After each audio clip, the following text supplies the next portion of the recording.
ভারতের তর্জন গর্জন বা সমালোচনা কোনো কিছুতেই বিচলিত করতে পারল না বাংলাদেশ সরকারের প্রধান উপদেষ্টা ডক্টর মোহাম্মদ ইউনূসকে। আবারও প্রধান উপদেষ্টার বক্তব্যে উঠে এসেছে ভারতের সেভেন সিস্টার্সের প্রসঙ্গ।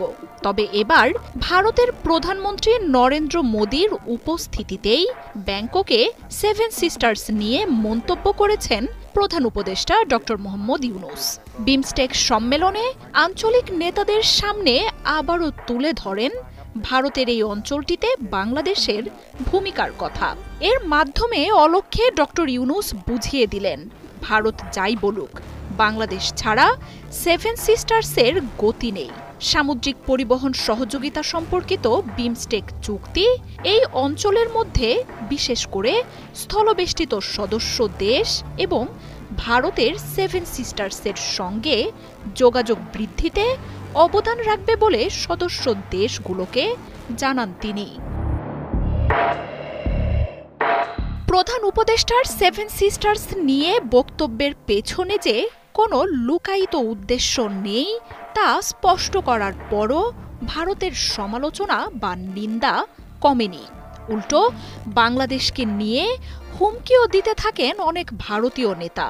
তবে এসবের তোয়াক্কা না করে এবার ভারতের প্রধানমন্ত্রী নরেন্দ্র মোদীর উপস্থিতিতেই আবারও সেভেন সিস্টার্সে বাংলাদেশের ভূমিকা নিয়ে কথা বলেছেন প্রধান উপদেষ্টা।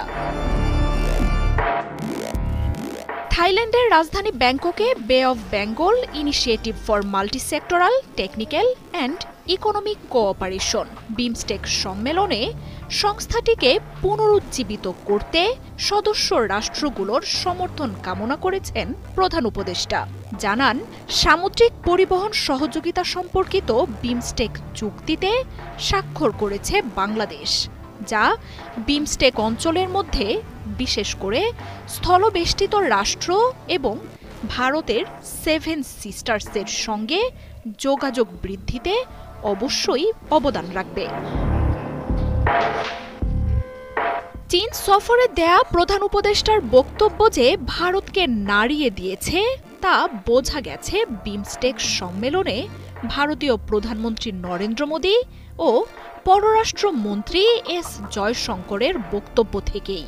থাইল্যান্ডের এই সম্মেলনে সেভেন সিস্টার্স রাজ্যগুলোকে ভারতের অবিচ্ছেদ্য অংশ জানিয়ে দেয়া তাদের বক্তব্যই সেটা